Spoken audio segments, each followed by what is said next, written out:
Good evening everyone. आवाज आ रही है मेरी? सुन पा रहे हैं आप मुझे? Am I audible? कंफर्म करिए प्लीज।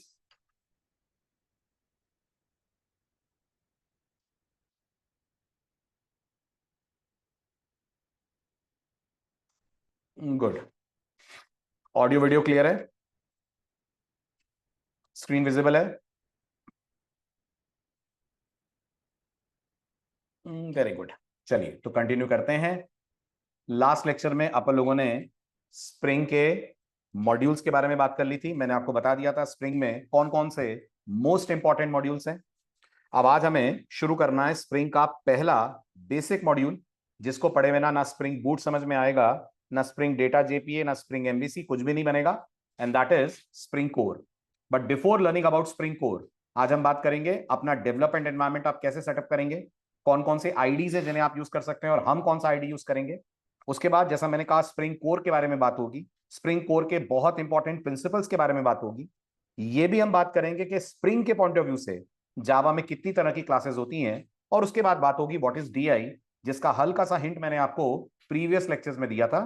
आज इसको विद एग्जांपल डिटेल में करेंगे अपन discuss. So without wasting any time शुरुआत करते हैं सबसे पहले setting up the development environment के बारे में। ठीक है, अब आपको अगर स्प्रिंग एप्लीकेशंस कोड करनी है तो आप किसी भी जावा आईडी को यूज कर सकते हैं। बस छोटी सी एक शर्त है, स्प्रिंग का जो लेटेस्ट वर्जन है वो कौन सा है? Everyone please respond. स्प्रिंग का जो लेटेस्ट वर्जन है वो कौन सा है? लास्ट लेक्चर में मैंने आपको बताया था। Very good. और स्प्रिंग का जो 6.x वर्जन है, राइट, उसको चलने के लिए कम से कम जेडीके 17 की जरूरत है। तो गौर करिएगा, अगर आपके पास जेडीके 11 या जेडीके 8 है तो आप स्प्रिंग 6 के फीचर्स को यूज नहीं कर पाएंगे। इनफैक्ट आपका कोड बनेगा ही नहीं, पहले ही एक्सेप्शन आ जाएगी ये कहते हुए कि आप स्प्रिंग 6 के फीचर जेडीके 17 से नीचे के वर्जन पे यूज नहीं कर पाएंगे। तो आई होप आप सभी के पास जेडीके 17 या जेडीके 21 होगा, तभी अपन स्प्रिंग 6 के फीचर्स को यूज कर पाएंगे। तो पहला प्री रेक्विजिट ये है, एप्रोप्रिएट जेडीके वर्जन आपके मशीन पे होना चाहिए। ठीक है। दूसरा, जैसा मैंने कहा, आप आईडी कोई भी यूज कर सकते हैं, इवन वीएस कोड भी यूज कर सकते हैं आप स्प्रिंग के लिए। बट हम वो आईडी यूज करेंगे जो मार्केट में या इंडस्ट्री में बहुत कॉमन है। दो आईडीज बहुत कॉमन है, एक इंटेलिजेंट आइडिया और एक एसटीएस। मैं यूज करूंगा एसटीएस और उसका एक सिंपल सा कारण यह है कि एसटीएस हमें एक ऑप्शन देता है जो हमें इंटेलिजेंट आइडिया के कम्युनिटी एडिशन में नहीं मिलता है। प्लगइन वगैरह डालकर मिल जाता है लेकिन वो डायरेक्ट ऑप्शन अवेलेबल नहीं होता है। और उस ऑप्शन के कारण अपन यूज करेंगे एसटीएस और उस ऑप्शन का नाम है स्प्रिंग स्टार्टर प्रोजेक्ट। ये एक बहुत अच्छा ऑप्शन है जो आपके आईडी में ऑटोमेटिकली आपके स्प्रिंग के प्रोजेक्ट को पूरा कॉन्फ़िगर कर देगा। सो इसलिए अपन लोग यूज करेंगे एसटीएस। और अगर आपने एक्लिप्स यूज करा होगा तो एसटीएस एग्जैक्टली एक्लिप्स के जैसा है। इसका पूरा इंटरफेस, पूरा यूआई जब आप देखेंगे आपको एग्जैक्टली एक्लिप्स के जैसा ही नजर आएगा। और दूसरा कारण इसको यूज करने का ये भी है, ये उन्हीं लोगों ने बनाया है जो स्प्रिंग को मेंटेन कर रहे हैं। तो अगर आपने अपना फर्स्ट लेक्चर मिस नहीं करा है तो मुझे बताइए आज की डेट में स्प्रिंग को मेंटेन कौन कर रहा है? स्प्रिंग किसके अंडर में है?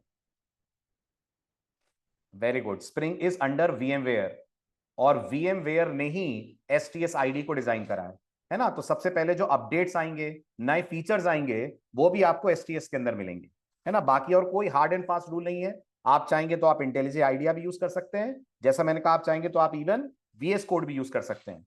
बट आप जानते होंगे VS code is more popular as a front end development environment, so for spring will be going for STS। ठीक है, तो ये तो हुआ हमारे आईडी की बात। अब अगला पॉइंट, STS को आप यूज कैसे करने वाले हैं। तो STS यूज करने के लिए आपको सबसे पहले इसको डाउनलोड करना पड़ेगा, और डाउनलोड करके सीधे रन कर देना है। ठीक है, और कुछ भी नहीं करना है आपको STS में। इनफैक्ट इसको इंस्टॉल भी करने की जरूरत नहीं है। आपने VS कोड इंस्टॉल करा होगा, आपने इंटेलिजे आइडिया इंस्टॉल करा होगा, बट STS को इंस्टॉल नहीं करा जाता। आप सिर्फ इसकी जिप फाइल डाउनलोड करेंगे, उसको अनपैक करेंगे, और आपको इसकी EXE मिल जाएगी, जिसको डबल क्लिक करके आप कर देंगे रन। तो मैं आपको पूरा प्रोसेस बता देता हूं कैसे आप STS को यूज करने वाले हैं। पहला काम होगा आपका STS को यूज करने के लिए स्प्रिंग की वेबसाइट पे जाना, जिसका नाम है spring.io/tools। ऑफ कोर्स तनिष, बिना JDK के कैसे चलेगा? आप जावा का फ्रेमवर्क पढ़ रहे हैं तो JDK तो चाहिए ना। बिना JDK के कैसे चलेगा जावा का फ्रेमवर्क? ठीक है, तो JDK आपके सिस्टम पे होना चाहिए, और खाली JDK ही नहीं होना चाहिए। कौन सा वाला JDK होना चाहिए? मिनिमम जो आपको JDK चाहिए, that is JDK 17।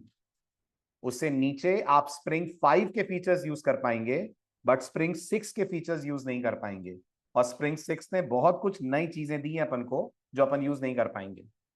Manually set करना पड़ेगा, मतलब मैनुअली का मतलब नहीं समझा मैं तनिष। अनम्यूट करिए, पूछिए मैनुअली मतलब क्या? बोलिए तनिष।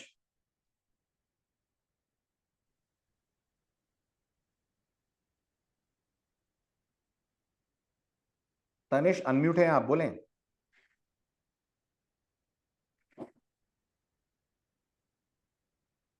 आप लोगों को तनिष की आवाज आ रही है? मैनुअली मैं समझा नहीं, मैनुअली मतलब क्या? आपको JDK इंस्टॉल करना पड़ेगा, जैसे आप करते हैं। ओरेकल की साइट पे जाइए, JDK का सेटअप डाउनलोड करिए, सेटअप को डबल क्लिक कर दीजिए, रन हो जाएगा। बस इतना इंस्टॉलेशन करना है आपको, और कुछ करने की जरूरत नहीं है। जावा करी है ना आपने?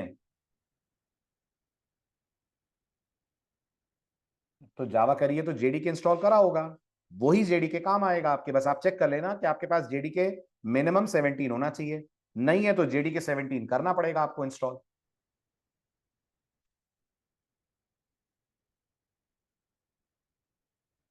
Jagmeet, we are not installing any framework, we are just installing an ID. हम कोई फ्रेमवर्क इंस्टॉल नहीं कर रहे हैं। क्लियर? एक आईडी आप इंस्टॉल कर रहे हैं जो जावा को सपोर्ट करता है, तो ऑटोमेटिकली आपको इसमें JDK नहीं मिलेगा। यस, इसमें नहीं मिलेगा, इंटेलिजे में मिल जाएगा। अगर आप इंटेलिजे यूज करते हैं, वो आपको ऑटोमेटिकली JDK का सपोर्ट दे देगा। अगर आपके पास JDK नहीं है तो वो ऑटोमेटिकली डाउनलोड कर देगा। बट STS के लिए आपके मशीन पे JDK होना चाहिए, and that also at least it should be JDK 17। ठीक है, चलें आगे। डन? ओके, सो अब आपको कैसे मिलेगा STS, इसकी बात करते हैं। ये रहा STS का लिंक। बाकी ये लिंक ढूंढना वैसे बहुत सिंपल है। आप अपना ब्राउजर ओपन करिए और यहां लिख दीजिए spring.io। राइट? नहीं राज, नेटबीन्स यूज नहीं करना। एक तो नेटबीन्स आउटडेटेड भी है, इंडस्ट्री में भी यूज नहीं होता है, और इतना अच्छा सपोर्ट भी नहीं है उसका स्प्रिंग के लिए। तो नेटबीन्स तो मत ही यूज करिए, ये रिकमेंड मैं करूंगा।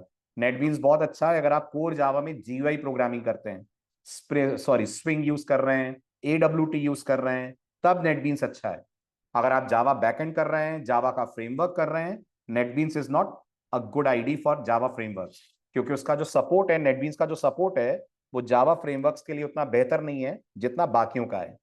सो आई वुड रिकमेंड कि आप STS यूज करें या इंटेलिजे आइडिया यूज करें, दोनों अच्छे हैं। ठीक है, अब आपको जाना है spring.io/tools पे। थोड़ा सा नीचे स्क्रॉल डाउन करेंगे तो आपको STS के ऑप्शंस मिलेंगे। जैसा मैंने कहा, हम लोग STS का वो वर्जन यूज करेंगे विच क्लोजली मैचेस विद Eclipse। तो आपको इस वाले ऑप्शन पे आना है, अपने ऑपरेटिंग सिस्टम के हिसाब से कोई एक बटन पे क्लिक करना है। मुझे लगता है आप में से मैक्सिमम के पास विंडोज होगा, तो you can go for this 4.31.0। Windows के लिए बनाया गया है, आप चाहें तो मैक वाला भी यूज कर सकते हैं अगर आपके पास मैक है। जैसे ही इसको क्लिक करेंगे आपके सिस्टम पे एसटीएस के सेटअप का जिप फाइल डाउनलोड हो जाएगी। मैंने डाउनलोड कर रखी है तो मैं इसको क्लिक नहीं कर रहा हूं, मैं सीधे आपको डाउनलोड फोल्डर के अंदर ले जाकर ये फाइल दिखा देता हूं। राइट, तो अगर मैं ओपन करूं, ठीक है, ये जिप फाइल आपको मिलेगी। Let me show this. ये जिप फाइल होगी। इस जिप फाइल को क्या करना है आपको, इस जिप फाइल को आपको अनजिप कर लेना है। राइट, राइट क्लिक करना है आपको। राइट क्लिक करने के बाद आपको जाना है शो मोर ऑप्शंस पे। शो मोर ऑप्शंस में आपको मिल जाएगा एक्सट्रैक्ट हेयर। जैसे ही इस पे क्लिक करेंगे ये फाइल अनजिप होना स्टार्ट हो जाएगी, और जब ये अनजिप होगी तो कुछ ऐसा फोल्डर आपको मिलेगा। ठीक है, मैं आपको इसका अनजिप फॉर्म भी दिखा देता हूं। मैंने इसको ऑलरेडी स्टोर करा हुआ है। So in my machine, in my E drive, I'm having a folder called Spring Tool Suite. तो अनजिप करने पर आपको ये फोल्डर मिलेगा। ठीक है, इस फोल्डर के अंदर जाइए तो आपको एक EXE फाइल मिलेगी जिसका नाम होगा Spring Tool Suite 4 application. I hope आपको आइकन दिख रहा होगा बिल्कुल नीचे से, थर्ड फाइल। ये वाली फाइल पे आपको सिर्फ डबल क्लिक कर देना है। जैसे ही डबल क्लिक करेंगे एसटीएस लॉन्च हो जाएगा। आप चाहें तो इसको एज अ शॉर्टकट डेस्कटॉप पे भी रख सकते हैं, जैसे मैंने रखा हुआ है। राइट, तो मैं यहां से डायरेक्टली इसको रन करूंगा। जैसा मैंने कहा, करने में कुछ नहीं है, कोई इंस्टॉलेशन नहीं करना। अनजिप करिए और अपने एसटीएस फाइल के ऊपर कर दीजिए डबल क्लिक, या राइट क्लिक करके चूज कर लीजिए run as administrator. Choice is your, जैसे भी आप लॉन्च करना चाहें। So let's start STS.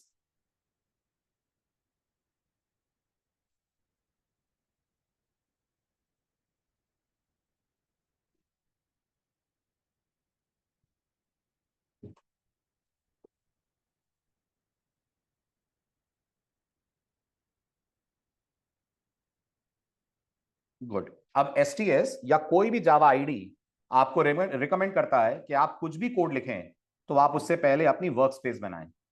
क्या बनाएं, क्या सुना आपने, क्या वर्ड बोला मैंने? वर्क स्पेस बनाएं।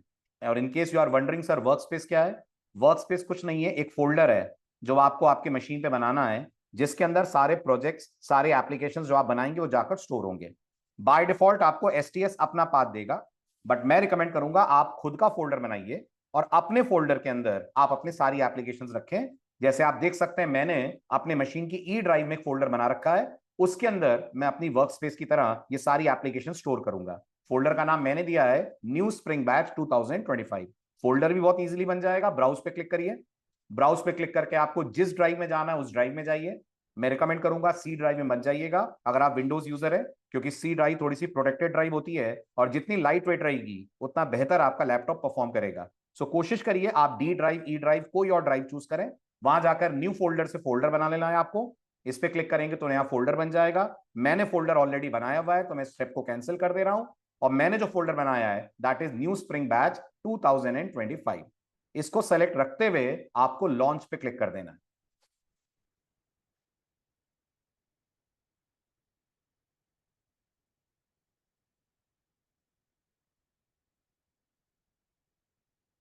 राइट, ये आपको पहला इंटरफेस मिलेगा एसटीएस आईडी का। ठीक है, ये बिल्कुल वैसा है जैसा एक्लिप्स होता है। ये जो लेफ्ट हैंड साइड पे आपको दिख रहा है ये आपका प्रोजेक्ट एक्सप्लोरर है। आपकी सारी एप्लीकेशन, सारे प्रोजेक्ट यहां नजर आएंगे। ये जो मेन एरिया आप देख रहे हैं ये आपका कोड एरिया है, यहां आप अपनी एप्लीकेशन कोड करेंगे। और जैसा आप देख सकते हैं इस एरिया में आपको आपके प्रोग्राम का आउटपुट या कंसोल का आउटपुट दिखेगा। ठीक है, अब मैं स्प्रिंग तो अभी स्टार्ट हमने करा नहीं है, तो मैं आपको छोटा सा एक कोर जावा की एप्लीकेशन इसमें बना के दिखा देता हूं। करना कुछ नहीं है, फाइल में जाना है। फाइल में जाने के बाद न्यू सेलेक्ट करना है, और क्योंकि अपन जावा में कोड लिख रहे हैं will go for Java project. कुछ दिनों बाद हम क्या सेलेक्ट करने वाले हैं, कैन यू गेस? कुछ दिनों बाद हम क्या सेलेक्ट करने वाले हैं? ऑप्शन नंबर 3 चूज करने वाले हैं। आपको दिख रहा होगा इसमें option number 3, spring starter project. ये आपको बहुत कम आईडीज में देखने को मिलता है, और जब आप इसको चूज करेंगे तो पूरा फोल्डर स्ट्रक्चर एप्रोप्रिएट आपको इसके थ्रू मिल जाएगा। बहुत कुछ करता है ये ऑप्शन, जिसके बारे में आपसे मैं बात करूंगा, बट अभी के लिए just for the purpose of practice let's begin with a Java project. तो मैं यहां से जावा प्रोजेक्ट चूज करूंगा। मेवन क्या होता है पढ़ेंगे आगे। मेवन डिपेंडेंसी मैनेजमेंट टूल है। डिपेंडेंसी मैनेजमेंट टूल है। जब आप स्प्रिंग में कोड करेंगे ना तो आपको बहुत सारी जार फाइल्स की जरूरत पड़ेगी। और मेविन आपके लिए वो जार फाइल्स ऑटोमेटिकली अरेंज करेगा। That is the benefit of Maven. तो वो भी आगे आएगा, अभी कुछ नहीं करना है आपको, ठीक है। अभी के लिए we are going for Java project.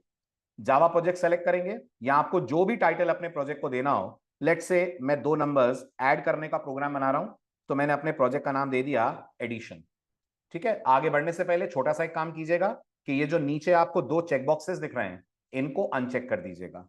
इससे मॉड्यूल्स ऐड होते हैं और हमें अभी फिलहाल मॉड्यूल्स की जरूरत नहीं है। इसके बाद नेक्स्ट पे क्लिक करना है आपको।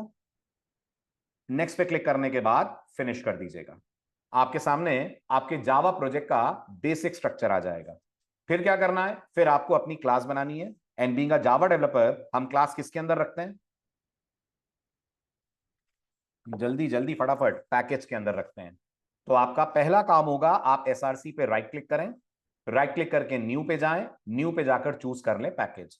पैकेज का नाम आप कुछ भी दे सकते हैं, बट जो इंडस्ट्री की बेस्ट प्रैक्टिस है हम वो यूज करेंगे। और इंडस्ट्री की बेस्ट प्रैक्टिस होती है कि आप जिस भी कंपनी में काम कर रहे हैं, उसकी जो भी वेबसाइट का नाम है, उसकी वेबसाइट के नाम को रिवर्स करके आपको आपके पैकेज का नाम देना चाहिए।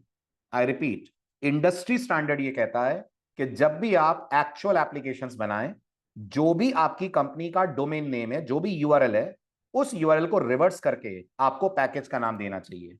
से फॉर एग्जाम्पल आप अमेजॉन में हैं, तो अमेजॉन का यूआरएल है amazon.in, तो आपको पैकेज का नाम रखना चाहिए in.amazon।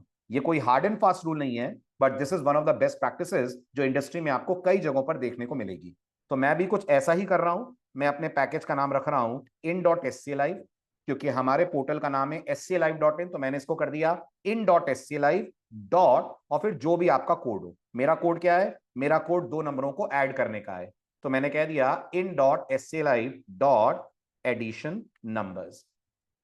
अभी आएगा पब्लिक स्टैटिक वॉइड मेन। ये तो पैकेज बन रहा है ना, पब्लिक स्टैटिक वॉइड मेन किस में आता है, क्यों अभिनव, पब्लिक स्टैटिक वॉइड मेन तो क्लास के अंदर आएगा ना, ये तो पैकेज बना रहे हैं अपन, है ना। ठीक है, तो अब आप यहां पे फिनिश करेंगे, ये आपका पैकेज बन गया। देन राइट क्लिक करने के बाद यहां पे चूज करेंगे आप जावा क्लास। जो भी नाम आपको क्लास को देना हो, मैंने क्लास को नाम दिया अपनी तरफ से एडिशन, राइट। और मे बी एडिशन हमारी एप्लीकेशन का नाम है, तो क्लास का नाम चेंज करके मैं कर देता हूं ऐड नंबर्स। इसके बाद फिनिश कर दीजिए, आपको बेसिक स्ट्रक्चर आपकी क्लास का देखने को मिल जाएगा। ठीक है, ये आपकी क्लास का बेसिक स्ट्रक्चर है। फॉन्ट साइज बढ़ानी हो तो कीबोर्ड से प्रेस करिए कंट्रोल और प्लस। कंट्रोल प्लस से आपकी फॉन्ट साइज इंक्रीज या डिक्रीज आप कर सकते हैं। ठीक है, कंट्रोल प्लस से इंक्रीज, कंट्रोल माइनस से डिक्रीज। अब यहां पर पीएसवीएम नहीं चलेगा, पीएसवीएम की जगह आपको मेन लिखना है, और मेन के बाद कंट्रोल और स्पेस प्रेस करना है। मेन लिखिए, मेन के बाद कंट्रोल और स्पेस प्रेस कर दीजिए। जैसे ही कंट्रोल स्पेस प्रेस करेंगे, मेन का स्केलेटन आपको दिखेगा, एंटर प्रेस कर दीजिए, आपको पब्लिक स्टैटिक वॉइड मेन मिल जाएगा। इसी तरह से आपको system.out.println लिखना है, तो यहां पर हम लोग लिखते हैं sysout, और sysout के बाद अगेन कंट्रोल और स्पेस। जैसे ही sysout के बाद कंट्रोल स्पेस करेंगे, ऑटोमेटिकली ये बन जाएगा system.out.println। अब मेरे को यूजर से 2 नंबर लेने, तो मैं कहूंगा एंटर 2 नंबर्स, ये मेरा यूजर को मैसेज होगा। ठीक है, अब नंबर लेने के लिए जावा में क्या यूज करते हैं, जल्दी फटाफट, कंसोल से इनपुट लेने के लिए आप जावा में यूज करते हैं scanner. So I go for scanner, scanner KB equal to new scanner, pass करेंगे हम इसको system.in, so that the scanner object gets connected with keyboard. ठीक है, अब स्कैनर क्लास क्योंकि java.util में है, आपको उसको इंपोर्ट करना पड़ेगा। इंपोर्ट करने के लिए आपको प्रेस करना है कंट्रोल शिफ्ट O। दोबारा देख लीजिए, अगर कोई पैकेज या कोई क्लास आपको इंपोर्ट करनी है, ठीक है, एक तरीका यह है कि आप यहां पर माउस का पॉइंटर ले जाएं, माउस का पॉइंटर ले जाके रखेंगे तो आपके सामने ड्रॉप डाउन आएगा, उसमें से चूज कर लीजिए। दूसरा तरीका कंट्रोल शिफ्ट O, कीबोर्ड से जैसे ही आप ये 3 कॉम्बिनेशन प्रेस करेंगे, कंट्रोल शिफ्ट O, ऑटोमेटिकली जो क्लास इंपोर्ट नहीं हुई है वो इंपोर्ट होकर आपको आपके पैकेज में दिख जाएगी। इसके बाद फिर आपका अगला step, integer A equal to KB dot next in, ये आपने यूजर से इनपुट मांगा, नेक्स्ट सॉरी। फिर इसके बाद आप लिखेंगे integer B equal to KB dot next in, ये आपका दूसरा इनपुट आ गया। Integer C equal to A plus B followed by our sysout, control and space, आ जाएगा system.out.println, यहां पर लिख देंगे सम इज प्लस A। हो गया आपका कोड बनके तैयार। ठीक है, फॉर्मेटिंग करनी है, कीबोर्ड से प्रेस करिए control plus shift plus F, दोनों शॉर्टकट्स में लिख देता हूं, control plus shift plus O करेंगे, अगर आप ऐसा करेंगे तो ऑटोमेटिकली पैकेजेस इंपोर्ट हो जाएंगे। हाँ जी, हाँ जी, सी लिखना है, my mistake, my mistake, okay, no problem. और अगर आप अपनी तरफ से यूज करेंगे control plus shift plus F, तो आपके कोड की फॉर्मेटिंग हो जाएगी। फॉर्मेटिंग समझ रहे हैं ना? फॉर्मेटिंग समझ रहे हैं ना? फॉर्मेटिंग का मतलब है ऑटोमेटिकली आपके कोड में इंडेंटेशन आ जाएगा, ब्रेसेस आ जाएंगे। जी प्रांशु, बिल्कुल कर सकते हैं। ठीक है, बढ़ूं आगे। ये सब कर लेने के बाद आफ्टर ऑल दिस आपको एप्लीकेशन को रन करना है। रन करने के लिए राइट क्लिक करिए अपनी कोड विंडो में, रन एज पे आइए और सेलेक्ट करिए यहां से जावा एप्लीकेशन। जैसे ही रन एज जावा एप्लीकेशन करेंगे, एप्लीकेशन सेव करने को आपसे कहा जाएगा, ओके कर दीजिए। एप्लीकेशन लॉन्च हो जाएगी। एंटर 2 नंबर्स, मैंने कहा 2 and 4। प्रोग्राम मुझे जवाब दे देगा sum is 6। This is how we can make use of STSID for developing Java और स्प्रिंग एप्लीकेशंस। अब बढ़ते हैं आगे। आईडी से आपका इंट्रोडक्शन कराने के बाद let's move on to the next important part. अब जैसा मैंने कहा, मुझे एक्चुअल में तो आपको पढ़ाना है स्प्रिंग कोर। ठीक है, स्प्रिंग कोर जैसा मैंने बोला स्प्रिंग का सबसे इंपॉर्टेंट मॉड्यूल है। इससे पहले कि आप spring data, spring JDBC, spring MVC कुछ भी पढ़ें, you have to be very very clear with the concept of spring core.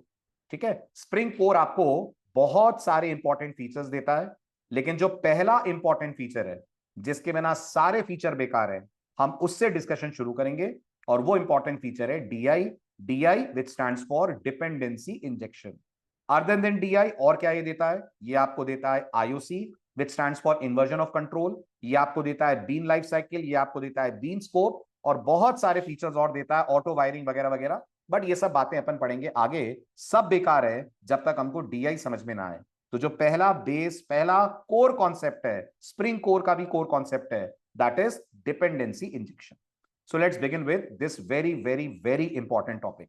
ठीक है, अब इससे पहले कि DI की बात की जाए, छोटा सा एक टॉपिक हम और डिस्कस करेंगे, और वो ये है कि इस स्प्रिंग फ्रेमवर्क के पॉइंट ऑफ व्यू से आपकी जावा में कितनी तरह की क्लासेस होती हैं। तो ये माना जाता है अकॉर्डिंग टू स्प्रिंग फ्रेमवर्क आपके जावा के अंदर 3 तरह की क्लासेस होती हैं। होती तो और भी बहुत हैं, बट जिस पे हम फोकस कर रहे हैं वो 3 कैटेगरी की क्लासेस पे फोकस कर रहे हैं। याद रखिएगा, मैं एब्स्ट्रैक्ट, कॉन्क्रीट इनकी बात नहीं कर रहा हूं जो आप कोर जावा में पढ़ चुके हैं। मैं फ्रेमवर्क के पॉइंट ऑफ व्यू से बात कर रहा हूं। हमारे पास 3 तरह की क्लासेस होती हैं। पहली क्लासेस जिनको हम लोग बोलते हैं पोजो, दूसरी क्लासेस जिनको हम बोलते हैं bean classes, and last but not the least जिनको हम बोलते हैं कंपोनेंट क्लासेस। तो फ्रेमवर्क के पॉइंट ऑफ व्यू से हमें बहुत क्लियरली समझना पड़ेगा किनको पोजो, किनको बीन और किनको बोला जाएगा component classes. Let's begin with the very first class which is called POJO class. जहां तक पोजो के फुल फॉर्म की बात है, it stands for plain old Java object. और ये कोई भी ऐसी जावा क्लास है जिसके ऊपर कोई शर्त, कोई रेस्ट्रिक्शन, कोई कंपल्शन ना लगाया जाए। आप लोग अगर सर रेस्ट्रिक्शन से आपका क्या मतलब है? रेस्ट्रिक्शन से मेरा मतलब है इस क्लास के ऊपर इनहेरिटेंस करने का फोर्स ना हो, इस क्लास को किसी इंटरफेस को इंप्लीमेंट करने के लिए फोर्स ना करा जाए। अगर ऐसा कोई फोर्स इसके ऊपर नहीं कर रहे हैं, सिंपल सिंपल इसके पास डेटा है, सिंपल सिंपल इसके पास मेथड है, मैं तो कह रहा हूं कुछ नहीं भी है, एक सिंपल सी क्लास भी अगर है, तो वो अपने आप में कहलाएगी पोजो क्लास या प्लेन ओल्ड जावा क्लास। और इसमें कोई एक्स्ट्रा एनोटेशन भी नहीं होने चाहिए जो जावा टेक्नोलॉजी से बाहर के एनोटेशन है। एक आध एनोटेशन अलाउड है। आपने अगर कोर जावा करी है तो आपने @ ओवरराइड पढ़ा है कि नहीं पढ़ा है? जल्दी जल्दी फटाफट, @ ओवरराइड पढ़ा है? पढ़ा होगा, डेफिनेटली पढ़ा होगा। क्या होता है ये? जब आप किसी भी पेरेंट क्लास के मेथड को चाइल्ड क्लास में रीडिफाइन करते हैं, तो अपन कहते हैं अपन उस मेथड को क्या कर रहे हैं? अपन कहते हैं अपन उस मेथड को ओवरराइड कर रहे हैं। तो ये एनोटेशन अलाउड है, लेकिन ऐसा कोई एनोटेशन अलाउड नहीं है जो जावा से बाहर का है। अब जावा से बाहर के बहुत सारे एनोटेशन हैं जो आपको अलग अलग फ्रेमवर्क्स ने दिए हैं, तो ये फ्रेमवर्क स्पेसिफिक कोई एनोटेशन यूज नहीं करती, फ्रेमवर्क स्पेसिफिक किसी क्लास को इनहेरिट नहीं करती, तो ये अपने आप में कहलाती है प्लेन ओल्ड जावा ऑब्जेक्ट या पोजो क्लास। अब आपका छोटा सा टेस्ट में लेता हूं, आपको मैं अलग अलग क्लासेस दिखाऊंगा, आपको बताना है ये पोजो है या ये पोजो नहीं है। मैं फिर रिपीट करता हूं, कोई भी साधारण जावा क्लास जो फोर्सिबली किसी इंटरफेस को इंप्लीमेंट ना करे, फोर्सिबली किसी क्लास को एक्सटेंड ना करे, आपकी मर्जी है आप क्लास एक्सटेंड करें ना करें, आपकी मर्जी है आप इंटरफेस इंप्लीमेंट करें ना करें, ऐसी क्लासेस को हम लोग बोलते हैं पोजो क्लासेस। डेटा कैसा भी हो, मेथड कैसे भी हो, क्लास अपने आप में कहलाएगी पोजो क्लास। तो अब आप मुझे बताइए क्या ये पोजो है?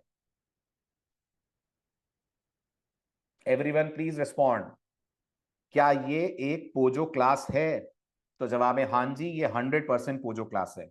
राइट, आई सेड कोई भी सिंपल क्लास पोजो क्लास होगी, चाहे उसके अंदर आप कुछ भी रखें। Yes, this is a Pozzo class. भले ही हमको ऐसा लग रहा हो इसके अंदर कोई इंस्टेंस वेरिएबल नहीं है, भले ही हमको ऐसा लग रहा हो इसमें हमने कोई मेथड नहीं बनाया है, फिर भी अपने आप में एक पोजो क्लास है, एक वैलिड पोजो क्लास। ठीक है, क्या ये पोजो है? मैंने कोई मेथड नहीं बनाया है, बिल्कुल ये पोजो है। पोजो कभी नहीं कहती कि उसके अंदर मेथड्स बनाओ, पोजो कभी नहीं कहती कि किसी खास इंटरफेस को इनहेरिट करो। पोजो कहती है बस एक क्लास बना के रख दो, उसके अंदर जो तुम्हें रखना है तुम रख लो, वो अपने आप में कहलाएगी पोजो क्लास। सो ये भी एक plain old Java object class है। फाइन, क्या ये पोजो है? ध्यान दीजिएगा, मैंने विजिबिलिटी कुछ की पब्लिक करी हुई है, मैंने कुछ की विजिबिलिटी डिफॉल्ट रखी हुई है। क्या ये पोजो है? तो जवाब है बिल्कुल है। पोजो ने कभी नहीं कहा कि एनकैप्सुलेशन फॉलो करो, पोजो ने कभी नहीं कहा एब्स्ट्रैक्शन या पॉलीमॉर्फिज्म फॉलो करो। तो मैं अगर इन सबको पब्लिक कर दूंगा तो भी ये पोजो है? जी, मैं इन सबको पब्लिक कर दूंगा तो भी ये पोजो है। भले ही ये ऑब्जेक्ट ओरिएंटेड प्रोग्रामिंग के पॉइंट ऑफ व्यू से बहुत खराब क्लास है, ये एनकैप्सुलेशन के खिलाफ जा रही है, याद है एनकैप्सुलेशन के खिलाफ क्यों जा रही है ये क्लास? क्यों जा रही है एनकैप्सुलेशन के खिलाफ? मैं क्यों कह रहा हूं कि एनकैप्सुलेशन के अगेंस्ट जा रही है? वेरी गुड, क्योंकि डेटा को आप पब्लिकली अवेलेबल करा रहे हैं। कोई भी डेटा क्लास के बाहर डायरेक्ट एक्सेस नहीं होना चाहिए, सारी एक्सेसिबिलिटी मेथड्स के थ्रू आनी चाहिए। ये जावा के ऑब्जेक्ट ओरिएंटेड प्रोग्रामिंग के एनकैप्सुलेशन प्रिंसिपल का कहना है, और ये एनकैप्सुलेशन के अगेंस्ट जा रही है, दैट्स ट्रू। बट स्टिल आप इसको पोजो मानने से मना नहीं कर सकते, ये भी अपने आप में पोजो कहलाएगी। ओके, क्या ये पोजो है? बिल्कुल, बिल्कुल हर क्लास को जो है, अगर वो फोर्सिबली किसी इंटरफेस को या क्लास को इनहेरिट नहीं कर रही है। ओके, क्या ये पोजो है? नहीं है, है ना? In case you are wondering sir ये कौन है, अगर आपने थोड़ी सी भी एडवांस जावा पढ़ी होगी तो आपको पता होगा ये एडवांस जावा यानी JEE में एक एब्स्ट्रैक्ट क्लास होती है HTTP सर्वलेट, और आपको खुद के सर्वलेट्स बनाने हैं तो आपको इसको करना पड़ेगा एक्सटेंड। तो क्या मुझे अपनी सर्वलेट क्लास बनानी है तो इसको एक्सटेंड करना कंपलसरी है? हाँ या ना? अगर मुझे अपनी सर्वलेट क्लास बनानी है, जिन्होंने पढ़ा है बताइए, नहीं पढ़ा है परेशान मत होइएगा, हमें एडवांस जावा की जरूरत नहीं है ना? स्प्रिंग कोर में कोई एडवांस जावा नहीं लगती। बट जिन्होंने पढ़ा है वो पहचाने कि क्या इस क्लास को एक्सटेंड करना कंपलसरी होता है अगर हम लोग सर्वलेट्स बना रहे हैं तो? यस। क्या ये क्लास JDK का पार्ट है? नहीं, ये आपको JDK नहीं देता, ये आपको आपका वेब सर्वर देता है। इसलिए माई सर्वलेट क्लास जावा क्लास हो सकती है, बट ये किसी भी एंगल से पोजो नहीं है, क्योंकि ये सर्वलेट टेक्नोलॉजी की क्लास को इनहेरिट कर रही है। और आई सेट पोजो वो होती है जो किसी फ्रेमवर्क या टेक्नोलॉजी की क्लास को इनहेरिट करने के लिए कंपलसरी ना हो। हुआ क्लियर? चलें आगे। बहुत बढ़िया। आप पोजो से एक कदम आगे चलिए तो अगली क्लास आपको मिलती है जिसको हम बोलते हैं जावा बीन। जावा बीन पोजो का रेस्ट्रिक्टेड फॉर्म होता है। मतलब जावा बीन वो क्लास होती है जिसमें कुछ नियम कायदे बढ़ा दिए जाते हैं, और वो नियम कायदे बढ़ने के कारण ये पोजो ना रहकर बन जाती है बीन। आपको लग रहा होगा सर क्या नियम कायदे? पहला रूल जो जावा बीन को मानना होता है वो ये, इसके अंदर हर हाल में एक नॉन पैरामीटराइज कंस्ट्रक्टर होना चाहिए, चाहे वो नॉन पैरामीटराइज कंस्ट्रक्टर प्रोग्रामर का हो, चाहे वो नॉन पैरामीटराइज कंस्ट्रक्टर। बिल्कुल करेंगे प्रांशु, हम पोजो में एक्सटेंड कर सकते हैं, लेकिन अपनी एप्लीकेशन स्पेसिफिक क्लासेस को, टेक्नोलॉजी स्पेसिफिक क्लासेस को नहीं। ओके, अपनी एप्लीकेशन की क्लासेस को कर लो चलेगा, टेक्नोलॉजी की क्लासेस को नहीं करना है। ठीक है, चलूं आगे। Very good. अच्छा, और अगर टेक्नोलॉजी की क्लासेस को इनहेरिट कर लेंगे तो एरर है? नहीं, कोई एरर नहीं है। बस हम उसको पोजो ना बोलें, बस ये ना बोलें कि ये मैंने पोजो बनाई है, वो फिर पोजो नहीं है, वो सिर्फ एक नॉर्मल जावा क्लास है, it's not a Pozzo class, है ना। तो जावा बीन की पहली शर्त यह है कि जावा बीन में एक पब्लिक नॉन पैरामीटराइज कंस्ट्रक्टर होना चाहिए, चाहे वो कंस्ट्रक्टर आप बनाएं, चाहे वो कंस्ट्रक्टर आपको टेक्नोलॉजी या जावा लैंग्वेज की तरफ से मिले। ठीक है, तो क्या जावा भी हमें कंस्ट्रक्टर देती है? जल्दी यस और नो। यस, अगर आप कोई कंस्ट्रक्टर नहीं बनाओगे तो जावा आपको कंस्ट्रक्टर जरूर देती है। बिल्कुल सही, डिफॉल्ट कंस्ट्रक्टर। क्या डिफॉल्ट कंस्ट्रक्टर नॉन पैरामीटराइज होता है? Yes, default constructor non parameterize होता है ना। ठीक है, दूसरी शर्त, सारा डेटा हर हाल में प्राइवेट होना चाहिए। No public, no protected, no default, every instance variable should be private. उसके पास पब्लिक सेटर गेटर मेथड्स होने चाहिए जो इन इंस्टेंस वेरिएबल को इनिशियलाइज करें या कुछ कैलकुलेट करके रिटर्न करें।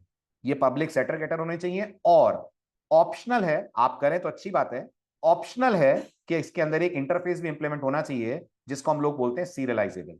अब आप में से बहुत लोग इसका नाम नहीं जानते होंगे, ये सीरियलाइजेबल इंटरफेस करता क्या है। सबसे पहली बात, आपकी नॉलेज बढ़ाने के लिए बता रहा हूं, इस इंटरफेस में कोई डेटा, कोई मेथड नहीं है। नॉर्मली तो हम ये जानते हैं ना, जावा में इंटरफेसेस के अंदर मेथड एब्स्ट्रैक्ट होते हैं, यस और नो, होते हैं। और अगर इंटरफेस में कोई मेथड एब्स्ट्रैक्ट है तो उसको ओवरराइड भी करना पड़ता है, यस और नो, बिल्कुल करना पड़ता है। लेकिन जावा में कुछ खास इंटरफेसेस ऐसे होते हैं जो बिल्कुल ब्लैंक होते हैं, और जो इंटरफेसेस ब्लैंक होते हैं उन्हें दो नामों से बुलाया जाता है। या तो इन्हें बोलते हैं मार्कर इंटरफेसेस, या इन्हें बोलते हैं टैगिंग इंटरफेसेस। ये दो नाम याद रखिएगा, मार्कर या टैगिंग।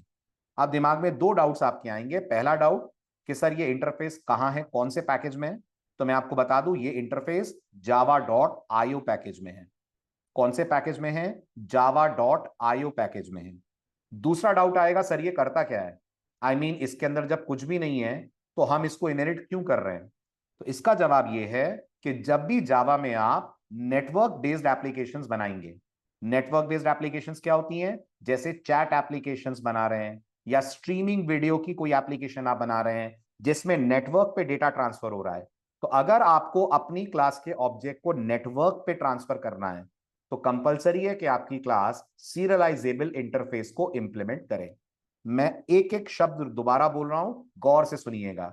एक नॉर्मल जावा एप्लीकेशन में इस इंटरफेस को हम लोग यूज नहीं करते, पर अगर हम कोई नेटवर्क बेस्ड एप्लीकेशन बना रहे हैं जिसमें हमको लग रहा है कि हमारी क्लास का ऑब्जेक्ट एक कंप्यूटर से दूसरे कंप्यूटर तक ट्रैवल करेगा ओवर द नेटवर्क, तो उस ऑब्जेक्ट को नेटवर्क पे भेज पाए, इसकी पहली शर्त यह है कि उसकी क्लास में सीरियलाइजेबल इंटरफेस को करना पड़ेगा इंप्लीमेंट। तो गेस करिए, अगर मैं जावा में एक चैट एप्लीकेशन बना रहा हूं तो क्या चैट एप्लीकेशन में जो मैसेजेस हैं वो नेटवर्क पे ट्रैवल करेंगे? करेंगे। तो इमेजिन करिए, अगर मैंने एक मैसेज नाम की क्लास बनाई है जावा में, सपोज करिए मैंने एक मैसेज नाम की क्लास बनाई है, और सपोज करिए मैं इस क्लास के ऑब्जेक्ट्स को नेटवर्क पे भेजना चाहता हूं, तो जावा की पहली शर्त यह है कि मुझे इसको इंप्लीमेंट करवाना पड़ेगा सीरियलाइजेबल के साथ, यानी मैसेज सीरियलाइजेबल इंप्लीमेंट करिए, शर्त है। तो जावा कहती है अगर तुम लोग बीन बना रहे हो तो तुम लोग उसमें सीरियलाइजेबल इंप्लीमेंट कर सकते हो, जबरदस्ती नहीं है, पर करोगे तो अच्छी बात है। कल को तुम्हारी एप्लीकेशन का डेटा नेटवर्क पे भेजना हो या डिस्क में सेव करना हो तो सीरियलाइजेबल वहां काम आता है ना। तो इसके बारे में ज्यादा मत सोचिएगा, सर ये क्लियर नहीं हो रहा है, अपन को इसकी जरूरत ही नहीं है। मैं तो सिर्फ आपको एक पॉइंट बता रहा हूं कि अगर हम एक हाई एंड एप्लीकेशन जावा की बनाते हैं जिसमें नेटवर्किंग इन्वॉल्व है तो सीरियलाइजेबल इंटरफेस की हमें आवश्यकता पड़ती है। वैसे सीरियलाइजेबल दो कामों के लिए यूज होता है, नेटवर्क पे डेटा भेजने के लिए और डिस्क पे ऑब्जेक्ट को सेव करने के लिए। तो जावा बीन के अंदर ये एक इंटरफेस इंप्लीमेंट आप चाहें तो अपनी तरफ से कर सकते हैं। ठीक है, again let start the quiz. अब मुझे बताइए जल्दी से, क्या ये एक जावा बीन है?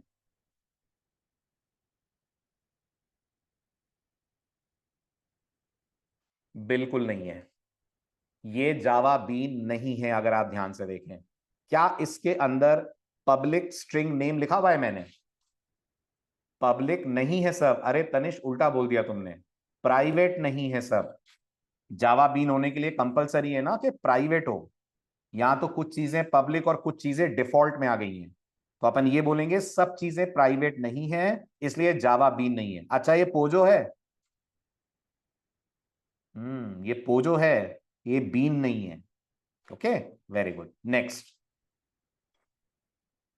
जल्दी से क्विक, क्या ये अपने आप में एक जावा बीन है? नहीं है, नहीं है, नहीं है। कैसे नहीं है? क्या इसके पास पब्लिक सेटर गेटर हैं? हाँ, डिफॉल्ट कंस्ट्रक्टर है, एग्री, एग्री, लेकिन तीन शर्तें हैं ना। सारा डेटा प्राइवेट होना चाहिए, शर्त नंबर एक नॉन पैरामीटराइज कंस्ट्रक्टर होना चाहिए, शर्त नंबर दो, और सेटर गेटर होने चाहिए, शर्त नंबर तीन। क्या इसका सारा डेटा प्राइवेट है? हाँ है ना, दिख तो रहा है सामने क्लियरली, सबके आगे प्राइवेट लगा हुआ है। क्या इसके अंदर एक नॉन पैरामीटराइज कंस्ट्रक्टर है? फटाफट यस और नो। हाँ है। क्या इसके पास सेटर गेटर हैं? नहीं है। तो फिर ये कहां से जावा बीन हो गई? राइट, ये पोजो हो सकती है, बीन नहीं है। कंस्ट्रक्टर हम बनाते हैं या जावा बनाती है? वेरी गुड प्रांशु, तुम बताओ, कोर जावा में तुमने क्या पढ़ा है, कंस्ट्रक्टर हम बनाते हैं कि जावा बनाती है? दोनों बना सकते हैं, मतलब मेरा और जावा दोनों का कंस्ट्रक्टर क्लास में रह सकता है, ऐसा?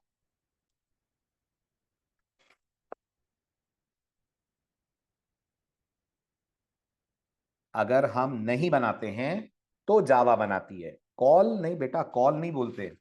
अगर हम कोई क्लास बनाते हैं और हम कोई कंस्ट्रक्टर नहीं बनाते हैं तो जावा कंस्ट्रक्टर बनाकर देती है, जिसको बोलते हैं डिफॉल्ट कंस्ट्रक्टर। तो क्या इस क्लास में जावा ने कंस्ट्रक्टर दिया है? बिल्कुल दिया है। इससे पहले वाली क्लास में भी जावा ने कंस्ट्रक्टर दिया है।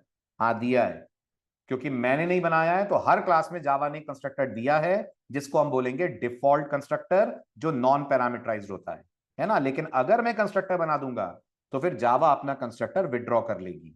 तो एक क्लास में या तो प्रोग्रामर का कंस्ट्रक्टर रहेगा या जावा का कंस्ट्रक्टर रहेगा, दोनों के कंस्ट्रक्टर नहीं रह सकते। क्लियर?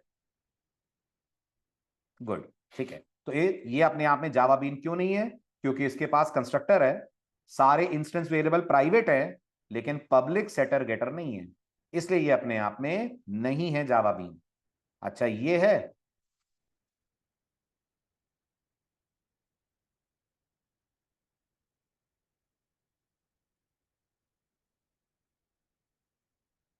सिवाय विक्की के सबका जवाब गलत। नहीं है, ये भी नहीं है। आप कंफ्यूज हो रहे हैं। क्या नॉन पैरामीटराइज कंस्ट्रक्टर इसमें दिख रहा है? कहाँ है? नहीं है। एक ही कंस्ट्रक्टर है, वो भी आपने बनाया है। कहाँ है नॉन पैरामीटराइज कंस्ट्रक्टर? सो ये नहीं है अपने आप में जावा बीन। तो क्या जावा ने कंस्ट्रक्टर नहीं दिया होगा? डिफॉल्ट वाला नहीं दिया होगा। जावा तभी देती है जब आप ना बनाएं। या तो मैंने एक पैरामीटराइज कंस्ट्रक्टर बना रखा है, तो जावा क्यों देगी मुझे? इसलिए ये अपने आप में बीन नहीं है। It's no more a Java bean. ठीक है। अच्छा पोजो है? बोलो बोलो। पोजो है? हाँ है। पोजो होने में क्या दिक्कत है? पोजो तो हर क्लास है। Right, very good. क्या ये जावा बीन है?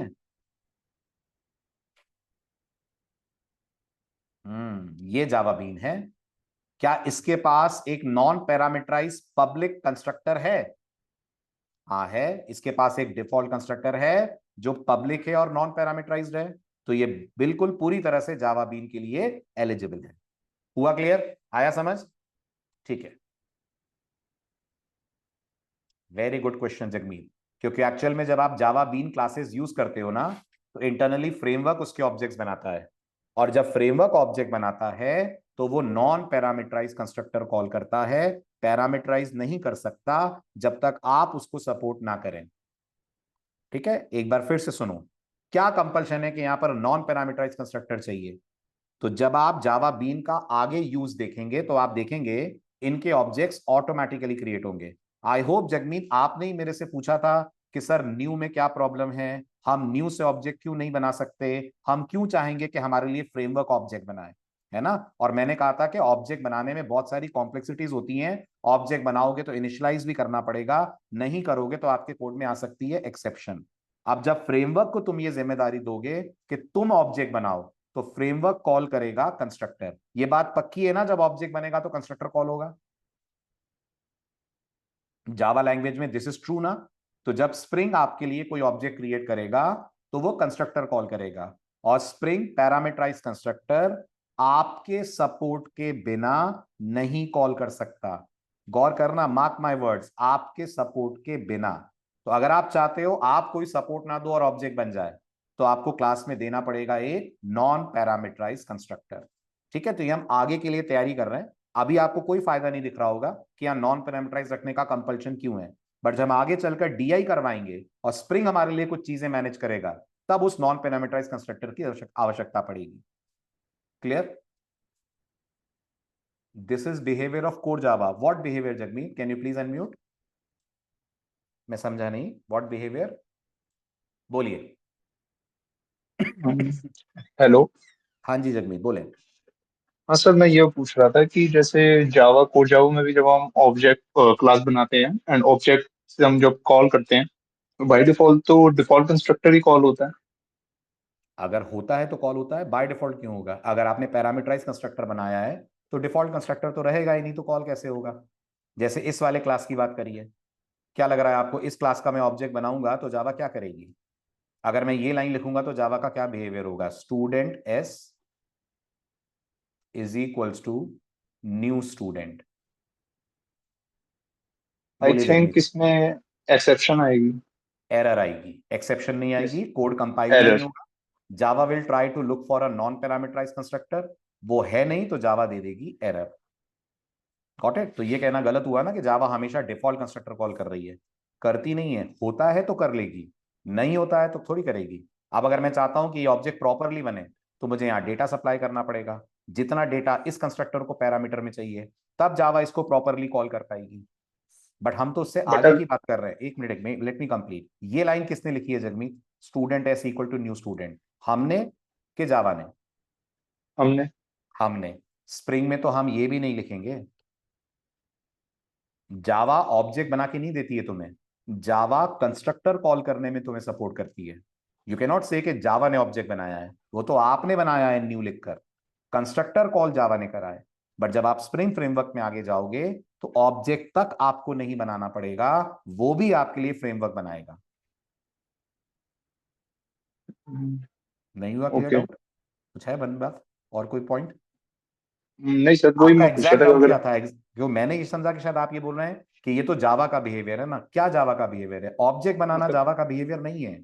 जावा का बिहेवियर है सिर्फ कंस्ट्रक्टर कॉल करना, वो कर देगी जावा हमारे लिए।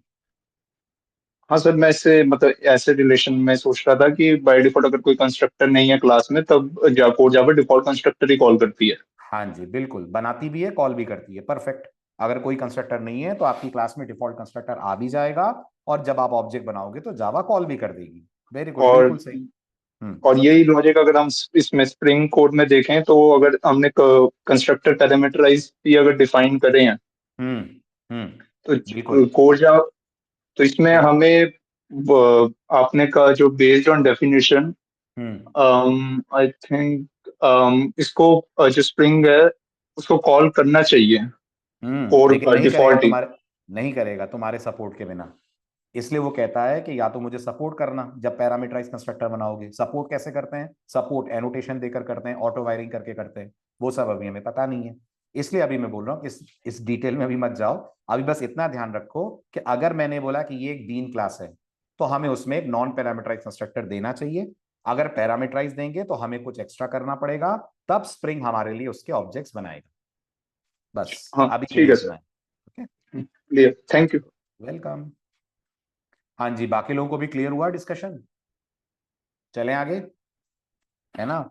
और अभी अपन नहीं सोच रहे हैं अपन ये सब क्यों कर रहे हैं। जगमीत का डाउट था इसलिए मैंने क्लियर करा। आपको आगे पता चलेगा कि ये टर्मिनोलॉजीज मैं आपको क्यों पढ़ा रहा हूं, क्योंकि जब आगे चलकर हम स्प्रिंग के कॉन्सेप्ट्स पढ़ेंगे तो इतना डिटेल में हमें जाने की जरूरत ही नहीं पड़ेगी।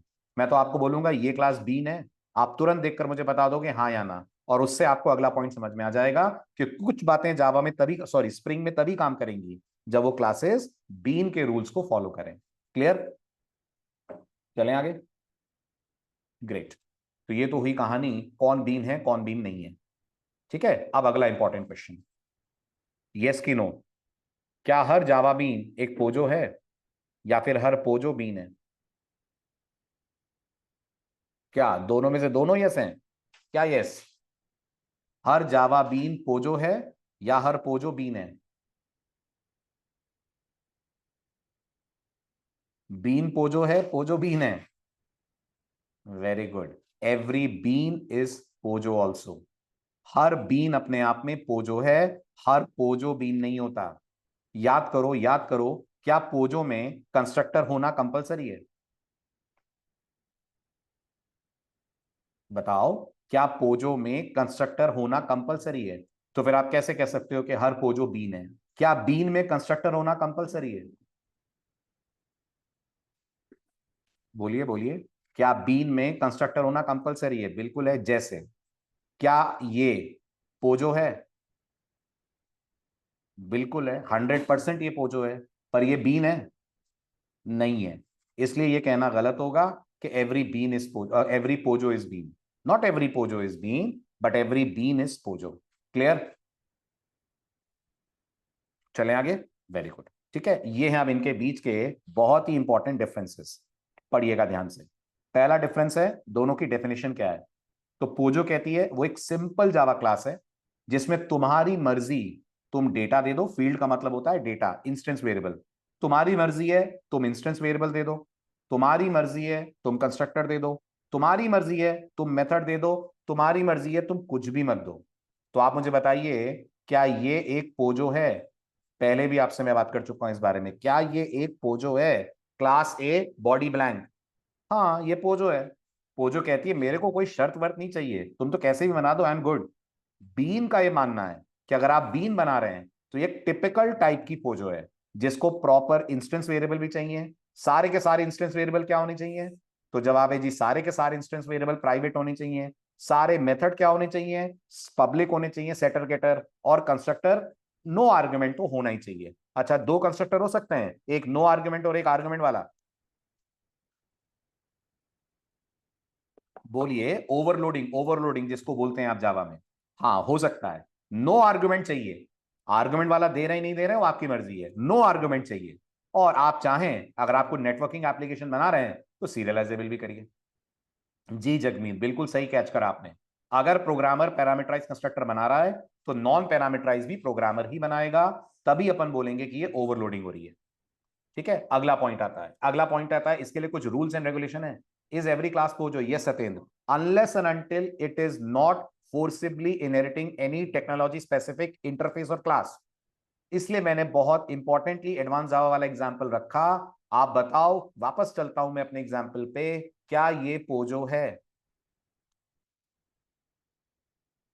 नहीं है। इसलिए ये कहना गलत हो जाएगा Satyendra, every class is Pozzo. Not every class is Pozzo. A class which is not following any specific inheritance rule, any specific implementation rule is a pojo. Clear? चले आगे। ग्रेट। अब आते हैं अगले पॉइंट पे। तो अगला पॉइंट हो गया हमारा, तो रूल्स मैंने बता ही दिए। पोजो के लिए कोई रूल नहीं है, बीन के लिए रूल बहुत सारे हैं। Then comes fields. पोजो की फील्ड पब्लिक हो, प्राइवेट हो, डिफॉल्ट हो, प्रोटेक्टेड हो, सब चलेगा। लेकिन बीन की फील्ड सब नहीं चलेगा। क्या होनी चाहिए बीन की फील्ड? बीन की सारी फील्ड होनी चाहिए प्राइवेट। राइट? पोजो कहता है तुम कितने भी कंस्ट्रक्टर दो, मत दो, दो कंस्ट्रक्टर दो, चार कंस्ट्रक्टर दो, मुझे कोई फर्क नहीं पड़ता। बीन का मानना है तुम कितने भी कंस्ट्रक्टर दो तुम्हारी मर्जी है, लेकिन एक डिफॉल्ट या नॉन पैरामीटराइज तो चाहिए ही चाहिए, उसके बिना मेरा काम नहीं चलेगा।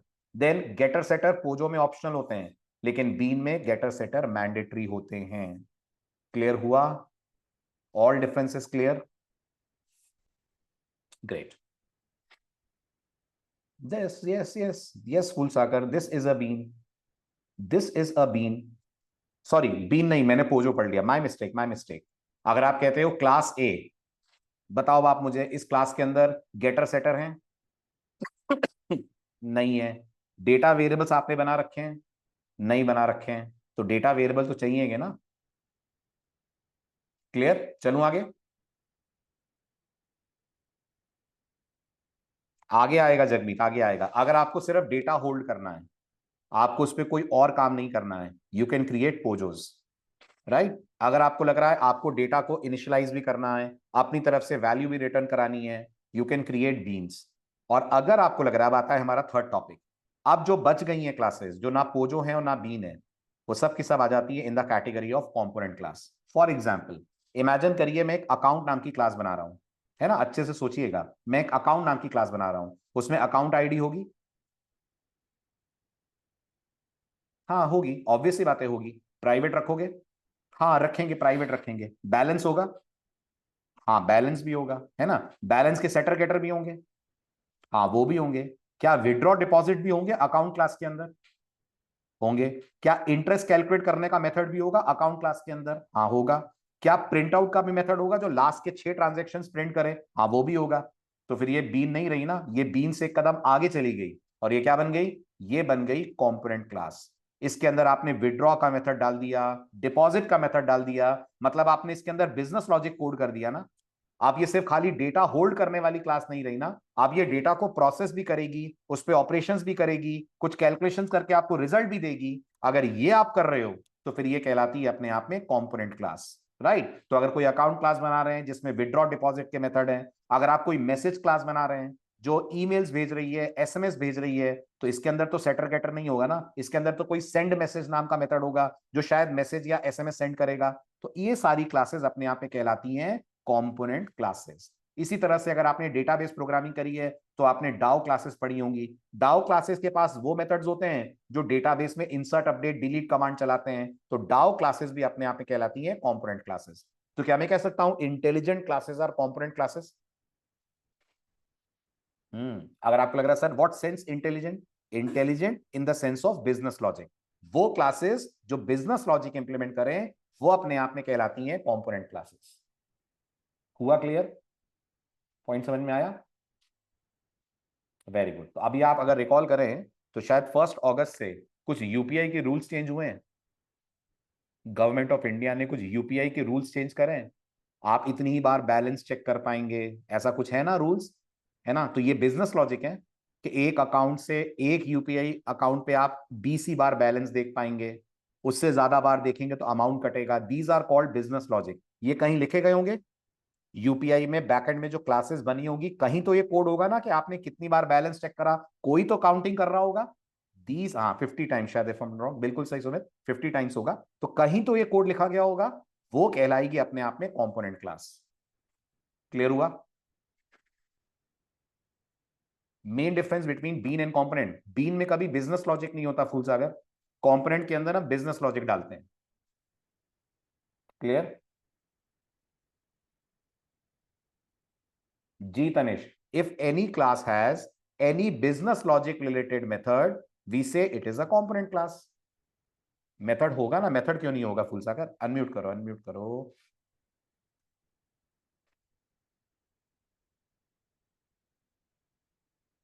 बोलो।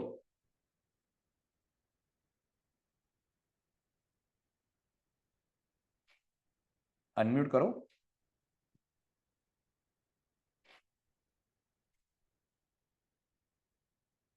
क्लियर हो गया? देखो मैं एक छोटा सा एग्जांपल देता हूं। अपन जावा में फैक्टोरियल का प्रोग्राम बना सकते हैं? बताओ। बना सकते हैं?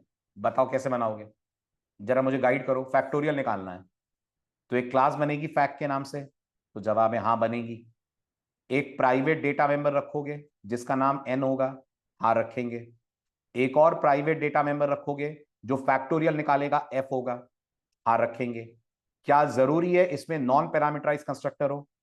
कोई जरूरी नहीं है, पैरामीटराइज देंगे हम तो, एन को इनिशियलाइज करेंगे, ठीक है। इसमें तुम एन और एफ के सेटर गेटर के अलावा कैलकुलेट नाम का मेथड बनाओगे जो फैक्टोरियल कैलकुलेट करेगा?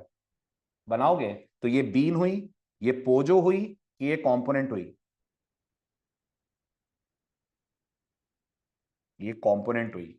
ये इंटेलिजेंट क्लास है, इसके अंदर तुम वो लॉजिक लिख रहे हो जो तुम्हारी एप्लीकेशन को चलाने के लिए जरूरी है। That is why this is component class. तो याद करो, तुमने कई बार जावा में ऐसी क्लासेस बनाई होंगी जिसमें तुमने सिर्फ सेटर गेटर रखे होंगे, वो सारी की सारी क्लासेस बन जाएंगी बीन। तुमने कई बार जावा में ऐसी क्लासेस बनाई होंगी जिसमें अच्छे खासे लॉजिक्स लिखे होंगे किसी मेथड में, वो सब बन जाएंगी कंपोनेंट। अभी हुआ क्लियर? Clear, very good. चलें आगे। ठीक है, अब आते हैं अपन असली मुद्दे पे जिससे सारा डिस्कशन हमारा स्टार्ट हुआ है। और हमारा असली मुद्दा है व्हाट इज डिपेंडेंसी इंजेक्शन। ठीक है, अब इससे पहले हम पढ़ेंगे व्हाट इज डिपेंडेंट और इंडिपेंडेंट। अब ये बताओ, जावा में जब हम कोई प्रोजेक्ट बनाएंगे क्या हमारे प्रोजेक्ट में मल्टीपल क्लासेस होंगी? हाँ या ना? बिल्कुल होंगी, 100% होंगी। अगर हमारे प्रोग्राम के अंदर मल्टीपल क्लासेस होंगी तो क्या वो क्लासेस एक दूसरे पे डिपेंड करेंगी? है ना? अगर आपको लग रहा है सर डिपेंड करेंगी मतलब, डिपेंड करेंगी मतलब क्या एक क्लास को अपना काम करने के लिए दूसरे क्लास की सर्विसेज की जरूरत होगी? यस कि नो? होगी ना? अगर आपको लग रहा है सर कैसे, अगली स्लाइड देखिए। इमेजिन करिए मेरे पास एक कार है और एक इंजन है। क्या ये दोनों सेपरेट क्लासेस हैं? मेरे प्रोजेक्ट की ये दो अलग अलग क्लासेस हैं। आप थोड़ी देर के लिए दिमाग से निकाल दो, बीन पोजो कंपोनेंट सब भूल जाओ, फॉरगेट दैट। इसके बारे में हम वापस विजिट करेंगे। अब नए कॉन्सेप्ट को पढ़ो कि अगर मेरे प्रोग्राम में दो क्लासेस हैं, कार और इंजन, तो क्या कार को इंजन की जरूरत पड़ेगी? पड़ेगी। अगर मेरे प्रोग्राम में दो क्लासेस हैं, प्रोग्रामर और लैपटॉप, तो क्या प्रोग्रामर को लैपटॉप की जरूरत पड़ेगी? पड़ेगी। कार को इंजन की जरूरत पड़ेगी चलने के लिए, प्रोग्रामर को लैपटॉप की जरूरत पड़ेगी कोड करने के लिए। इसका मतलब क्या इन दोनों के बीच में, और क्या इन दोनों के बीच में डिपेंडेंसी है ना? क्या कार इंजन पे निर्भर कर रही है? हाँ कर रही है। क्या प्रोग्रामर लैपटॉप पे निर्भर कर रहा है? हाँ कर रहा है। इसी को बोलते हैं प्रोग्रामिंग की दुनिया में डिपेंडेंसी। Is this clear? आ रहा है समझ? क्लियर हुआ? राइट, इसी को बोलते हैं अपन प्रोग्रामिंग में डिपेंडेंसी। जरा कुछ और एग्जांपल दो मुझे डिपेंडेंसी के, जब आपको लग रहा हो सर ये दो क्लास है, इसको इसकी जरूरत पड़ेगी। स्टूडेंट को टीचर की जरूरत है, टीचर ना सही यूट्यूब की जरूरत है। कुछ तो जरूरत है पढ़ने के लिए, कोई तो रिसोर्स चाहिए जहां से वो नॉलेज गेन करेगा। यस राइट, स्टूडेंट को कॉलेज की जरूरत है। हाँ स्टूडेंट को कॉलेज की जरूरत है डिग्री और प्लेसमेंट के लिए। मिले भले ही ना प्लेसमेंट, बट इमेजिन तो कर ही सकते हैं कि मिलेगा। ओके, तो स्टूडेंट को कॉलेज की जरूरत है डिग्री के लिए, स्टूडेंट को कॉलेज की जरूरत है प्लेसमेंट के लिए। तो क्या स्टूडेंट की डिपेंडेंसी है कॉलेज पे? हाँ है। ठीक, क्या कस्टमर जब ऑनलाइन शॉपिंग करेगा तो पेमेंट करेगा? हाँ करेगा। तो पेमेंट के लिए वो credit card, debit card, UPI, cash on delivery, कोई मैकेनिज्म यूज करेगा? हाँ करेगा। तो कस्टमर की डिपेंडेंसी है पेमेंट पे। हाँ है। ऐसे ही अमेजॉन फ्लिपकार्ट जब ऑर्डर सप्लाई करेंगे तो वो किसी कुरियर कंपनी को यूज करेंगे ऑर्डर सेंड करने के लिए? हाँ करेंगे। तो अमेजॉन और फ्लिपकार्ट इनकी डिपेंडेंसी ब्लू डार्ट, डीटीडीसी इन पे है प्रोडक्ट्स डिलीवर करने के लिए। इसको बोलते हैं डिपेंडेंसी। क्लियर हुआ? है ना? अब एक और बात ध्यान रखना, किसको किसकी जरूरत है? किसको किसकी जरूरत है? कार को इंजन की, इंजन को कार की?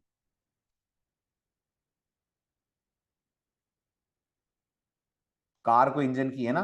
तो याद रखना आप दो वोकैबुलरीज बहुत काम आएंगी थ्रू आउट द कोर्स। ये जो कार क्लास है, इसको हम स्प्रिंग की अंग्रेजी में टारगेट बोलेंगे। जिसको जरूरत है उसको बोलते हैं टारगेट, और जिसकी जरूरत है उसको बोलते हैं dependent. I repeat my words, जिसको जरूरत है उसको बोलते हैं टारगेट, जिसकी जरूरत है उसको बोलते हैं डिपेंडेंट। तो क्या कार, टारगेट और इंजन डिपेंडेंट है?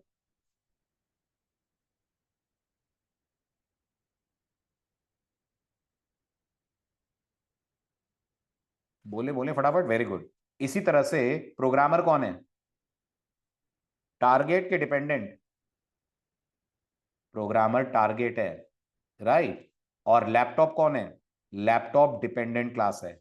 तो अब मैं ये वोकैबुलरीज यूज करा करूंगा आगे के लेक्चर्स में, so don't get confuse. Target वो है जिसे चाहिए दूसरे की सर्विस, और डिपेंडेंट वो है जो सर्विस देने का काम कर रही है। क्लियर? ठीक है, अब अगला पॉइंट। तो ये डिपेंडेंसी मैनेज कैसे होती है? अगर एक क्लास को दूसरी क्लास की सर्विसेज की जरूरत है तो डिपेंडेंसी मैनेज कैसे करते हैं? तो डिपेंडेंसी मैनेज जावा में दो तरह से करते हैं। या तो आप इन क्लासेस के बीच में परफॉर्म कर ले इनहेरिटेंस, और या तो आप इन क्लासेस के बीच में परफॉर्म कर ले कॉम्पोजिशन। आई रिपीट, डिपेंडेंसी कैसे मैनेज होती है?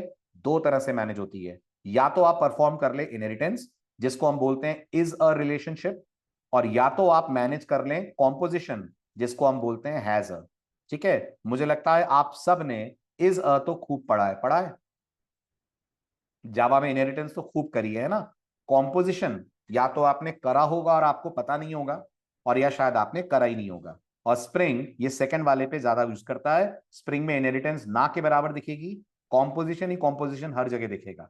बट अपन दोनों डिस्कस करते हैं। सबसे पहले हम बात करते हैं व्हाट इज इनहेरिटेंस। इनहेरिटेंस का मतलब होता है क्लास ए क्लास बी के अंदर आप एक्सटेंड कर लें। एक्सटेंड ही करते हैं ना जावा में, क्या कहते हो, है ना। तो अगर क्लास बी क्लास ए को एक्सटेंड कर रही है तो इसको हम बोलते हैं इज अ रिलेशनशिप। जैसे ये जो आपके सामने डायग्राम आ रहा है, क्या ये कहना वैलिड है प्रोग्रामर कंपनी का एम्प्लॉय होता है? प्रोग्रामर इज एन एम्प्लॉय, ये वैलिड स्टेटमेंट है जी, ये बिल्कुल वैलिड स्टेटमेंट है। तो इसका मतलब प्रोग्रामर के कुछ काम एम्प्लॉय क्लास से होंगे।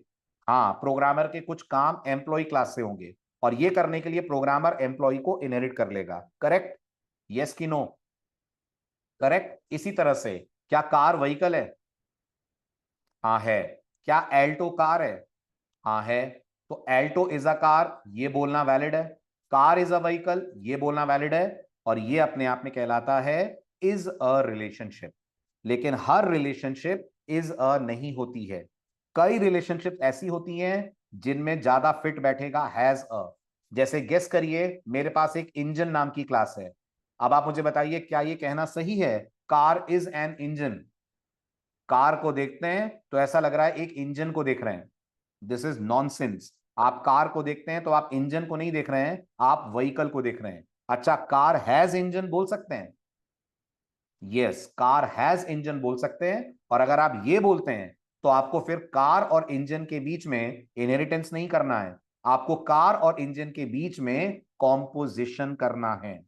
तो अगले लेक्चर में अपन इनहेरिटेंस के भी प्रोग्राम बनाएंगे, देखेंगे इनहेरिटेंस में क्या ड्रॉबैक है, और क्यों स्प्रिंग कहता है कि अगर तुम्हें दो क्लासेस के बीच में रिलेशनशिप एस्टैब्लिश करनी है तो कोशिश करो कि वो इज अ की जगह हैज अ हो। अगर आप ये बोल पा रहे हो car has an engine, programmer has a laptop, तो प्रोग्रामर और लैपटॉप का एसोसिएशन भी हैज अ होगा।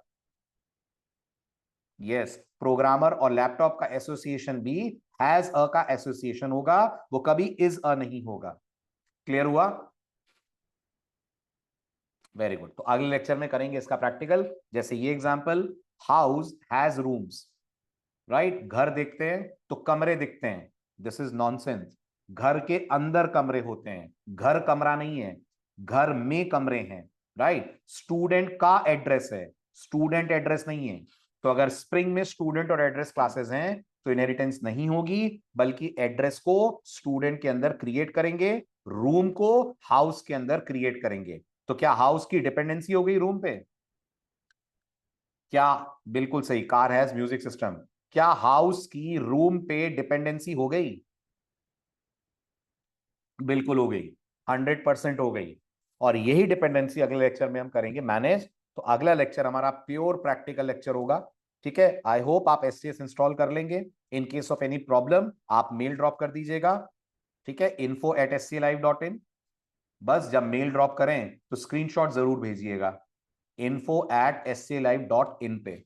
ठीक है, अगर कोई प्रॉब्लम आती है, वैसे कोई प्रॉब्लम नहीं आएगी, बहुत इजीली आप एसटीएस को अपने सिस्टम पे चला लेंगे। तो अगले लेक्चर में अपन करेंगे इज अ हैज अ दोनों का प्रैक्टिकल इंप्लीमेंटेशन। ठीक है। हाँ जी सुमित, पूछिए। और 2 मिनट रुकिएगा, आप लोग लॉग आउट मत करिएगा, अफरोज सर आपसे कम्युनिकेट करने वाले हैं। हाँ जी सुमित, बोलिए। सुमित, मैंने अनम्यूट कराया आपको, बोलिए।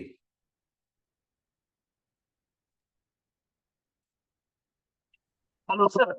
जी सुमित, बोले। ये सर, मैं आपके प्रीवियस लेक्चर देख रहा था सर। मैं कि स्प्रिंग में आपने 10 लेक्चर तक पढ़ाया था सर, तो मैं इस कोर्स को फॉलो कर रहा था। तो सर क्या ये वाला कोर्स है उस कोर्स को लाइक कंटिन्यू करेगा? उस कोर्स को क्या करेगा? लाइक कंटिन्यू करेगा? वो तो जी डेमो सर। लेक्चर्स हैं जो आपको यूट्यूब पे दिख रहे हैं ना, वो डेमो जी सर। लेक्चर्स हैं। 10 लेक्चर वो डेमो डले हैं, ये तो पूरा चलेगा, कंप्लीट होगा ये। Okay sir. राइट, वो तो सिर्फ सैंपल लेक्चर्स हैं। Yes sir. And sir like एक मुझे प्रॉब्लम था, मैंने एक इशू फेस किया था सर जब मैंने आपकी वेबसाइट पे विजिट किया। हम्म। सर मैं कोर्सेज को लाइक देख रहा था कौन कौन से कोर्सेज हैं। तो सर उसमें एक जावा फुल स्टैक डेवलपर का कोर्स था सर। हम्म।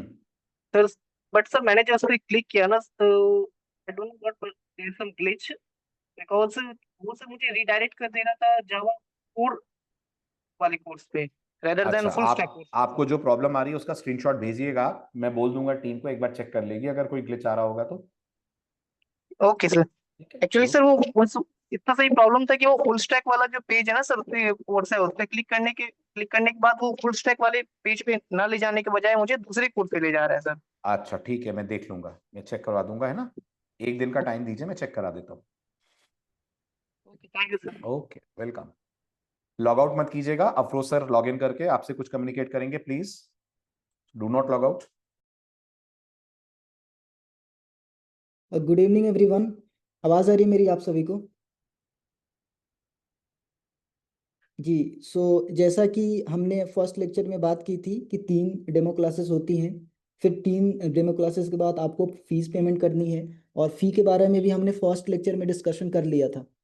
सो आज आखिरी लेक्चर है, डेमो क्लास का ख़त्म हो चुका है। सो नेक्स्ट क्लास से जो स्टूडेंट्स फ़ी पेमेंट करेंगे वही इस बैच को कंटिन्यू कर पाएंगे। फ़ी की डिटेल्स मैंने शेयर कर दिया था, इन केस अगर आपसे मिस हो गया है तो यूट्यूब पे फर्स्ट लेक्चर अपलोडेड है, वो आप वहाँ से देख सकते हैं। ओके। आपके टेलीग्राम चैनल पे मैंने लिंक शेयर कर दी है कि आपको I mean QR code share कर दिया है, और क्यूआर कोड से स्कैन करके पेमेंट करने के बाद आपको क्या करना है वो सारी इन्फॉर्मेशन भी मैंने शेयर कर दी है। तो प्लीज़ नेक्स्ट क्लास से पहले आप फ़ी पेमेंट कर दीजिएगा, अदरवाइज आपकी रजिस्ट्रेशन कैंसिल हो जाएगी। नेक्स्ट क्लास आपकी वेंसडे को है, सेम टाइम पे। ओके। विवेक सर, हमारा जावा फुल स्टैक कोर्स था तो उसमें स्प्रिंग इंक्लूड है या नहीं? विकी कौन सी कोर्स की बात कर रहे हैं, जो खत्म हो चुका है या फिर जो अभी स्टार्ट हुआ है? जो अभी एडवांस जावा खत्म हुआ है उसकी बात कर रहे हैं आप? अगर उसकी बात कर रहे हैं तो उसमें स्प्रिंग नहीं था। जावा वर्स का जो बैच लॉन्च हुआ है 22 तारीख से, उसमें स्प्रिंग इंक्लूडेड है। आपके बैच में स्प्रिंग इंक्लूड नहीं था। Duration 3 to 4 months. Tanish, sorry Shreya, 3 से 4 महीने ड्यूरेशन लगेंगे स्प्रिंग बूट खत्म होने में। नहीं तनिष, अगर आप एससी गोल्ड मेंबरशिप वाले हैं तो आपको कोई पेमेंट करने की जरूरत नहीं है, स्क्रीनशॉट अगर आप भेज देंगे तो बेहतर रहेगा। आज की नोट्स आपको टेलीग्राम चैनल पे मिल जाएंगे, हम शेयर कर रहे हैं जस्ट अभी।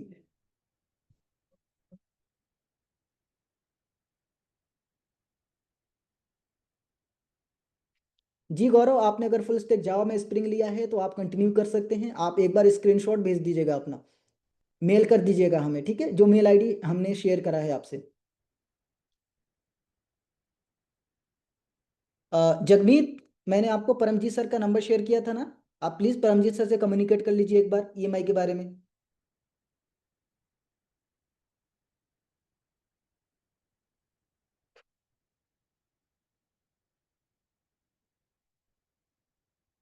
तनिष, आप कंफ्यूज हो रहे हैं, 7:30 पे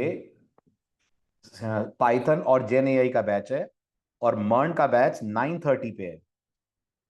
और जो आपका जावास्क्रिप्ट का बैच स्टार्ट हुआ है, अगर आप उसकी बात कर रहे हैं तो जावास्क्रिप्ट का डे चेंज हो जाएगा। जावास्क्रिप्ट आपकी, हाँ हाँ, जावास्क्रिप्ट का डे चेंज हो जाएगा, आपको डोंट वरी।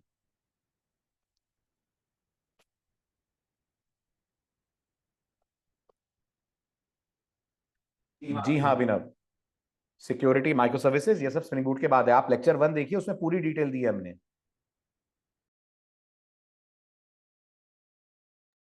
नितेश, आप परमजीत सर से बात कर लीजिए, पेमेंट रिलेटेड जो भी क्वेरी है आपको वो परमजीत सर कम्युनिकेट कर लीजिएगा। फोन कर ले। मैंने नंबर आपसे शेयर किया था ना, ठीक है। अभी मैं लिख देता हूँ आपको नंबर, ठीक है? 9826686245, this is the number of Paramjeet sir. ये नंबर नोट कर लीजिए आप। Any doubts? आप कोई डाउट नहीं है ना? ओके। सो नेक्स्ट क्लास से पहले आप प्लीज पेमेंट कर दीजिएगा, अदरवाइज आपकी रजिस्ट्रेशन कैंसिल हो जाएगी, जैसा हमने डिस्कस किया। अगली क्लास है सेम टाइम पे वेंसडे को। चलिए, थैंक यू। पेमेंट की प्रोसेस आपको टेलीग्राम चैनल पे मिल जाएगा। प्रांशु, क्यूआर कोड शेयर किया गया है, स्कैन करके पेमेंट कर दीजिए, और पेमेंट की स्क्रीनशॉट आपका ईमेल आईडी, मोबाइल नंबर, आपका नाम मेल कर दीजिए हमें दिए गए ईमेल आईडी पे। रिकॉर्डिंग के लिए श्रेया, मैंने फर्स्ट लेक्चर में आपको बताया था, प्लीज फर्स्ट लेक्चर को देख लीजिए, यूट्यूब पे अपलोडेड है। ओके, चलिए ठीक है।